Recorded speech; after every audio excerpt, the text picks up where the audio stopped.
Hello friends, एक बार फिर मैं आप सबका स्वागत करता हूं मेरे YouTube channel study with Majid में। आज मैं एक नई वीडियो के साथ आपके सामने हाजिर हूं। फ्रेंड्स, मैंने पिछली वीडियो में पाषाणकालीन सभ्यता के बारे में बताया था। मैंने बताया था कि जो प्रागैतिहासिक काल होते हैं उसके अंतर्गत हमें पाषाणकालीन सभ्यताओं को पढ़ना होता है, और जो हड़प्पा सभ्यता होता है, जो सिंधु घाटी की सभ्यता है, उसे हमें आद्य इतिहास के अंतर्गत पढ़ना होता है। तो फ्रेंड्स, बिना देरी किए वीडियो को स्टार्ट करते हैं और मेन टॉपिक पे आते हैं। सो फ्रेंड्स, आपको स्क्रीन पे नज़र आ रहा होगा कि आज जो हम पढ़ेंगे सिंधु घाटी सभ्यता, इसके बारे में फ्रेंड्स मैं बताना चाहूँगा कि ये एशिया की पहली नगरीय सभ्यता थी, ये पहली शहरी संस्कृति भी थी। ठीक है फ्रेंड्स, इसकी खोज जो है दयाराम साहनी नामक व्यक्ति ने 1921 ईस्वी में किया, जॉन मार्शल के नेतृत्व में। जॉन मार्शल कौन थे? वो थे भारतीय पुरातत्व के निदेशक थे। उन्हीं के निर्देशन में जो है दयाराम साहनी और माधव स्वरूप वत्स नामक दो व्यक्तियों ने जो है हड़प्पा सभ्यता की खोज की 1921 ईस्वी में। ठीक है फ्रेंड्स, इसके अगर मैं बात करूं कि ये कहाँ पे पाया गया फ्रेंड्स, इसकी स्थिति क्या थी, तो ये पाकिस्तान के पंजाब प्रांत के माउंट गोबरी जिला में रावी नदी के बाईं तट पर ये पाई गई है फ्रेंड्स। यहाँ पे सर्किल करने का मतलब ये है फ्रेंड्स कि एग्जाम में इससे सवाल पूछे जाते हैं कि कहाँ पे पाया गया, पंजाब प्रांत में, किस नदी पे, तो रावी नदी के तट पर, बाईं ओर की दाईं ओर, तो बाईं ओर फ्रेंड्स। तो इसलिए मैंने सर्कल किया हुआ है क्योंकि ये एग्जाम में इससे सवाल पूछे जाते हैं फ्रेंड्स। एक और सवाल ये होता है फ्रेंड्स कि जितनी भी सभ्यताएं थी वो नदी के किनारे विकसित हुई। तो फ्रेंड्स, इसके दो कारण हुए। नदी के किनारे विकसित होने का कारण ये था कि मानव जो है जल का प्रयोग खेती के लिए करता था, पीने के लिए करता था, तो इसलिए जो है नदी के किनारे जो है इनकी सभ्यताएं विकसित होने लगी। इन लोगों ने अपना सामान्य जीवन को वहीं पे विकसित करना शुरू किया। खेती फ्रेंड्स, नदी के द्वारा जो नदी के किनारे जो भूमि होते हैं फ्रेंड्स, वो काफ़ी उपजाऊ होते हैं फ्रेंड्स। तो इसी कारण जो है खेती भी अच्छी होती थी। तो इसी कारण सारी सभ्यताएं नदी के किनारे विकसित हुई। जैसे कि इसके समकालीन हड़प्पा सभ्यता के समकालीन अगर सभ्यता की मैं बात करूं तो मेसोपोटामिया की सभ्यता वो दर्जा और फजात नामक नदी के किनारे विकसित हुई। मिस्र की सभ्यता के अगर मैं बात करूं तो वो नील नदी के किनारे विकसित हुई। ठीक है फ्रेंड्स, चीन की सभ्यता की मैं बात करूं तो हुआंगहो नदी के किनारे विकसित हुई। तो इसके समकालीन जितनी भी सभ्यताएं की मैं बात करूं तो वो नदी के किनारे ही विकसित हुई मुख्यतः। ठीक है फ्रेंड्स, इसके अगर काल की मैं बात करूं तो बहुत सारे इतिहासकारों में इसके काल को लेकर के जो है एग्जैक्ट डेट को लेकर के जो है मतभेद है, लेकिन जो सबसे एग्जैक्ट डेट है फ्रेंड्स हड़प्पा सभ्यता का जो काल है वो है 2300 से 1700 ईसा पूर्व के बीच में। ठीक है फ्रेंड्स, यही है। लेकिन कई बार सवाल पूछे जाते हैं कि मार्टिनर व्हीलर जो इतिहासकार थे उनके अनुसार किस ईस्वी को माना गया है हड़प्पा सभ्यता के लिए।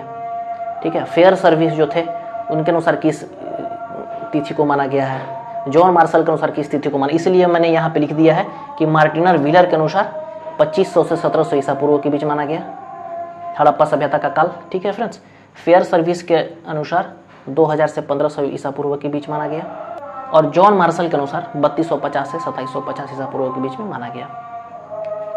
अगर मैं बात करूं फ्रेंड्स कि हड़प्पा सभ्यता जो देश किस देश में पाया गया हड़प्पा सभ्यता, तो वो पाया गया फ्रेंड्स भारत, पाकिस्तान और अफगानिस्तान, 3 देशों में पाया गया फ्रेंड्स।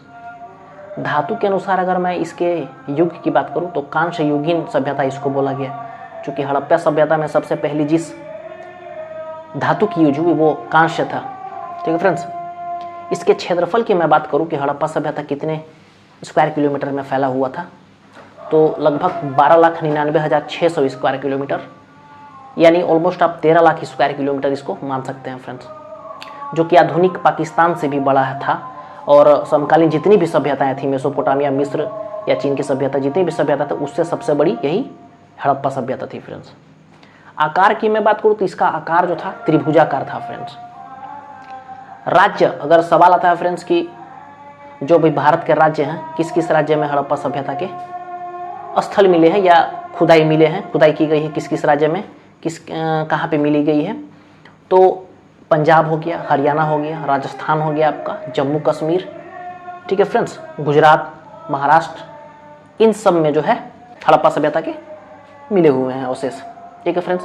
सीमा विस्तार की अगर मैं बात करूं कि हड़प्पा सभ्यता के उत्तर में जो है, हड़प्पा सभ्यता जो है उत्तर में कहाँ पर मिला, दक्षिण में कहाँ पर मिला, पूर्व में और पश्चिम में कहाँ पर मिला, तो उत्तर की मैं बात करूँ फ्रेंड्स तो मांडा जो चिनाब नदी के किनारे जो है जम्मू कश्मीर में, मांडा चिनाब नदी के किनारे, तो मांडा जो है मांडा मिला उत्तर में। दक्षिण की अगर मैं बात करूँ तो इसका विस्तार दक्षिण में दाइमाबाद महाराष्ट्र में जो है यहाँ पे इसका विस्तार मिलता है। पूरब की अगर मैं बात करूँ फ्रेंड्स तो पूरब में आपको आलमगीरपुर उत्तर प्रदेश में इसका विस्तार मिलता है, और पश्चिम में बात करूँ तो सुतका गैंडोर बलूचिस्तान में इसका।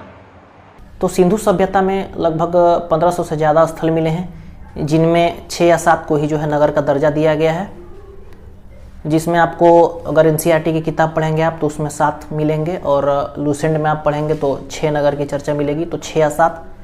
तो जिसमें मैं बात करूँ तो हड़प्पा जैसा कि पढ़े हम लोग, दूसरा है मोहनजोदड़ो। मोहनजोदड़ो भी कहाँ मिलता है, हड़प्पा और मोहनजोदड़ो दोनों पाकिस्तान में ही हैं। मोहनजोदड़ो की मैं बात करूँ तो ये सिंध के लड़काना जिले में सिंधु नदी के दाहिने तट पर पाया गया था।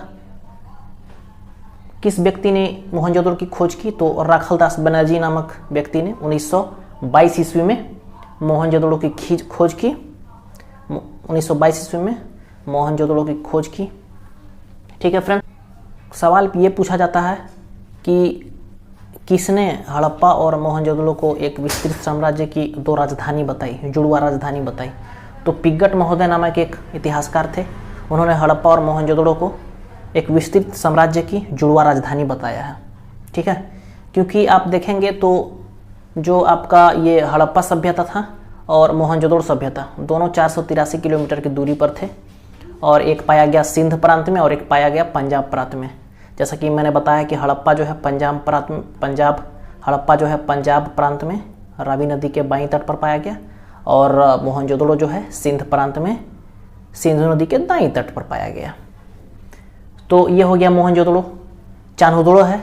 ठीक है फ्रेंड्स, चान्होदड़ो की मैं बात करूं तो गुजरात, लोथल भोगवा नदी के किनारे गुजरात, कालीबंगा जो है पूर्वी राजस्थान में। ठीक है फ्रेंड्स, धौलावीरा की मैं बात करूं तो गुजरात। धौलावीरा के बारे में आपको ये चीज़ जानना है कि यूनेस्को ने 2021 में इसको वर्ल्ड हेरिटेज साइट में शामिल किया है। राखीगढ़ी है फ्रेंड्स तो हरियाणा है। धौलावीरा जो है कि हड़प्पा का सबसे बड़ा जो स्थल पाया गया इंडिया में वो है धौलावीरा जो गुजरात में मिला। हड़प्पा की मैं लिपि की अगर बात करूं तो लिपि इनके पास थी जो कि चित्रात्मक थी। 250 से 400 जो है कि चित्र मिले जो मोहरों पर मिले। ठीक है फ्रेंड्स, और इनको जो है इनके लिखने की पद्धति को जो है बुस्त्रोफेदन एक नाम का जो है तकनीक बोला गया है, जो कि पहले जो है दाएं से बाएं लिखा जाता था, और दूसरी लाइन में अगर लिखना होता था तो बाएं से दाएं, पहले दाएं से बाएं फिर बाएं से दाएं, ये लिखने की पद्धति को बुस्त्रोफेदन पद्धति उन्होंने कहा। ठीक है फ्रेंड्स, मोहनजोदड़ो के बारे में मैंने बता ही दिया आपको। ठीक है, ये पूछा जाता है कि किसने हड़प्पा और मोहनजोदड़ो को एक विस्तृत साम्राज्य की 2 राजधानी बताई, जुड़वा राजधानी बताई। तो पिग्गट महोदय नामक एक इतिहासकार थे, उन्होंने हड़प्पा और मोहनजोदड़ो को एक विस्तृत साम्राज्य की जुड़वा राजधानी बताया है। ठीक है, क्योंकि आप देखेंगे तो जो आपका ये हड़प्पा सभ्यता था और मोहनजोदड़ो सभ्यता दोनों 483 किलोमीटर की दूरी पर थे, और एक पाया गया सिंध प्रांत में और एक पाया गया पंजाब प्रांत में। जैसा कि मैंने बताया मोहनजोदड़ो से कुछ स्थल प्राप्त हुए हैं, जो कि एक उसमें सबसे ज़्यादा जो सबसे बड़ा है वो है विशाल स्नानागार, जो संभवतः सिंधु सभ्यता की सबसे बड़ी इमारत जो थी वो थी विशाल स्नानागार। और विशाल स्नानागार के अंदर जो है बीच में स्नान कुंड मिला है, स्नान कुंड का प्रमाण मिला है, जिसकी मैं अगर लंबाई की बात करूं तो 11.8 मीटर। ठीक है फ्रेंड्स, चौड़ाई की मैं बात करूं तो 7.01 मीटर, और गहराई जो है 2.43 मीटर था। एग्जाम में सवाल पूछे जाते हैं कि विशाल स्नानागार कहाँ से प्राप्त हुआ, तो आंसर हो जाएगा मोहनजोदड़ो से। मोहनजोदड़ो से एक और चीज़ प्राप्त हुआ है, अन्नागार, जो अनाज रखने की कोठरी होती थी, मोहनजोदड़ो से ही प्राप्त हुआ है। मोहनजोदड़ो से एक अन्नागार प्राप्त हुआ, और हड़प्पा से 12 अन्नागार मिला है, जो कि 2 पंक्तियों में थे 6-6 करके। लेकिन ये जो 12 लेकिन ये जो 12 अन्नागार मिला है, इनका जो क्षेत्रफल है वो मोहनजोदड़ो के एक अन्नागार क्षेत्रफल के बराबर है। ठीक है फ्रेंड्स। स्नानागार की मैं अगर बात करूँ तो स्नान कुंड जहाँ पे था बगल में कुआं था, और कुआं से जो है कि पानी निकाल करके जो है हौज बना होता था, हौज में पानी डाला जाता था और स्नान किया जाता था। संभवतः ये जो है धार्मिक दृष्टिकोण से स्नान कुंड स्थापित किया गया होगा। ठीक है फ्रेंड्स। सिंधु सभ्यता की मैं अगर कृषि की बात करूं तो सिंधु प्रदेश में जो है पहले की अपेक्षा आज बहुत कम खेती हो रही है। पहले क्या होता था कि सिंधु प्रदेश में जो आने वाली बाढ़ होती थी उससे जो है भूमि काफ़ी उपजाऊ होती थी, तो खेती भी काफ़ी अच्छा होता था। पशुपालन की अगर मैं बात करूं सिंधु सभ्यता की तो गाय, बैल, ठीक है, भेड़, बकरी, बिल्ली और कुत्ता पालने का जो भी रहा है, कुत्ता को जो पालतू पशु बनाने का जो प्रचलन रहा है वो सिंधु सभ्यता में ही रहा है। लेकिन इसमें सबसे विशेष प्रिय उन्होंने किसको माना है तो कुबड़ वाला सांड को जो है विशेष प्रिय जानवर उन लोगों ने माना है। धार्मिक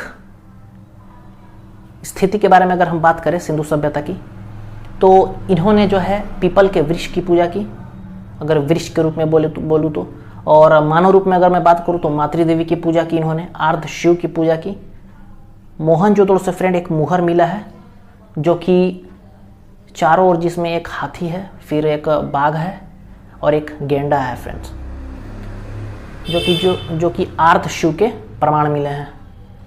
मुख्य फसल की अगर मैं बात करूं सिंधु सभ्यता की तो गेहूं और जौ इनकी मुख्य फसलें होती थी। कपास की मैं बात करूं तो कपास जो है सबसे ज़्यादा निर्यात की जाने वाली वस्तु थी उस वक्त। यूनानियों ने कपास को जो है सिंडन कहा है। ठीक है फ्रेंड्स। व्यापार विनिमय जो है सिंधु सभ्यता की उस टाइम पे कोई सिक्के का प्रचलन नहीं था, सिक्का की कोई जानकारी हमें नहीं मिलती है। सामान्यतः वस्तु विनिमय प्रणाली रही होगी। वस्तु विनिमय किसको बोला जाता है फ्रेंड्स? एक वस्तु के बदले दूसरे वस्तु लेना, उसको बोला जाता है वस्तु विनिमय। इनके अंतिम संस्कार के बारे में मैं बात करूं तो सामान्यतः शवों को जो है दफनाने का प्रचलन था। ठीक है, कहीं कहीं से जलाने का भी प्रमाण हमें मिला है। और शव के साथ क्या किया जाता था कि दैनिक जीवन में काम आने वाली जितनी भी वस्तुएं थे, वस्तुओं को भी जो है साथ में दफना दिया जाता था। शव का जो सर होता था, सर को जो है हमेशा उत्तर की ओर रखा जाता था। तो ये हो गया इनका अंतिम संस्कार। तो फ्रेंड्स, वीडियो काफ़ी लंबा हो चुका है, मेरा व्हाइट बोर्ड भी छोटा है, इसलिए आज की वीडियो में बस इतना ही। मैं अगली वीडियो में सिंधु सभ्यता को ख़त्म करने की कोशिश करूँगा। जो हमारी पार्ट 2 वीडियो होगी वो सिंधु सभ्यता पे ही बेस्ड होगी। सो आज के लिए बस इतना ही। उम्मीद करता हूँ ये वीडियो आपको अच्छा लगा होगा। अगर अच्छा लगे तो वीडियो को लाइक करें और कमेंट करें, और जितना ज़्यादा से ज़्यादा हो सके इस वीडियो को शेयर करें, और हमारे चैनल को सब्सक्राइब करें ऐसे ही अच्छे कंटेंट के लिए, अच्छे वीडियोज़ के लिए। सो फ्रेंड्स, मिलते हैं अगली वीडियो में। Thanks for watching.